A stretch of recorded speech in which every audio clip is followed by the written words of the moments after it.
Hello viewers, you're watching Redspo News. I'm Rinju John. Let's get the news rolling for the headlines first.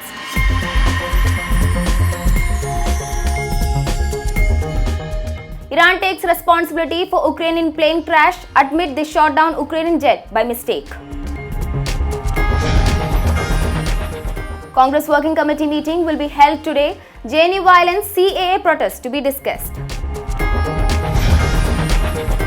Kerala witnesses the demolition of 2 apartment complexes through implosion for the first time in its history. Holy Faith, H2O and Alfa Serene flats becomes memory. Now the news in detail. Iran admitted that its military unintentionally shot down the Ukrainian jet, which killed all 176 on board. The statement said the jet was hit by a missile due to human error. Though Iran previously rejected that one of their missiles shot down the plane, Canada and the US stood with the statement that Iran might have accidentally shot down the plane. Ukraine International Airlines flight PS-752 was shot down on Wednesday, hours after Iran carried out missile strikes on 2 air bases housing US forces in Iraq. Iran initially denied reports that one of its missiles had brought down the plane near the capital Tehran.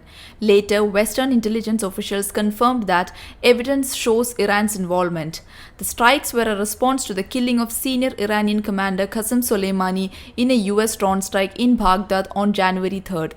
Victims included dozens of Iranians and Canadians, as well as nationals from Sweden, the UK, Afghanistan, and Germany.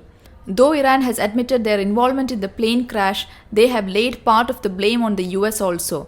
Foreign Minister Javad Zarif apologized to the families of the victims. He further added human error at a time of crisis caused by US adventurism led to this disaster. Meanwhile, the Ukrainian president has reacted after Iran made the statement admitting their mistake. In a statement, Ukrainian President Vladimir Zelensky said that Ukraine expects full investigation and compensation from Iran. News Desk, Redspo News.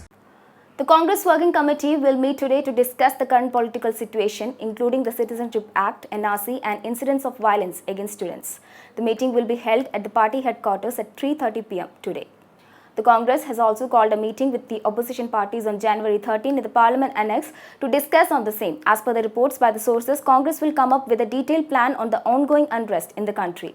Congress interim President Sonia Gandhi has already issued a statement on Sunday demanding judicial inquiry into the JNU violence. She said the entire party stands in solidarity with the students. The 2 huge apartment complexes Holy Faith, H2O and Alfa Serene was demolished to control implosions in Kochi today. The Apex Court had ordered to remove these buildings as they were violating the Coastal Regulation Zone rules. My colleague Devi Priya will join us with the details. Devi Priya, what is the current situation now? After a little bit of suspense and dramatic situations, the 2 apartment complexes Holy Faith H2O and Alfa Serene were demolished. The process was scheduled to begin at 11 a.m., but there was a delay as there was a drone was seen flying over the exclusive zone. Later it was confirmed that it was for official purpose. The third siren was heard by 11:17, after which, after a few seconds, Holy Faith H2O was crushed into a piece of concrete piles.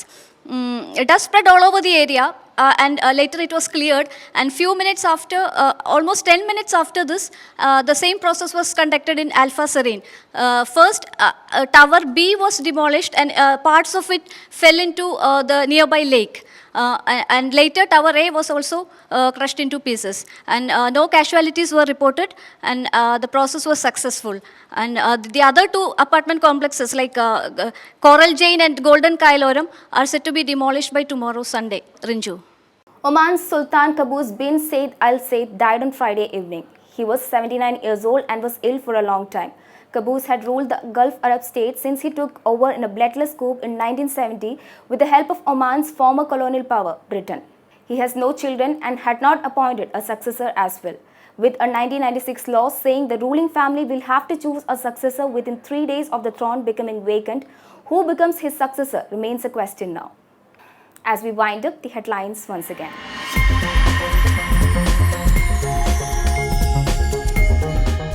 Iran takes responsibility for Ukrainian plane crash, admit they shot down Ukrainian jet by mistake.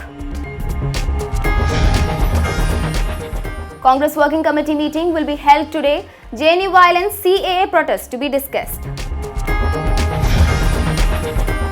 Kerala witnesses the demolition of 2 apartment complexes through implosion for the first time in its history. Holy Faith, H2O and Alfa Serene flats becomes memory. And with this we end this session. Thank you for watching. You are watching Redspo News.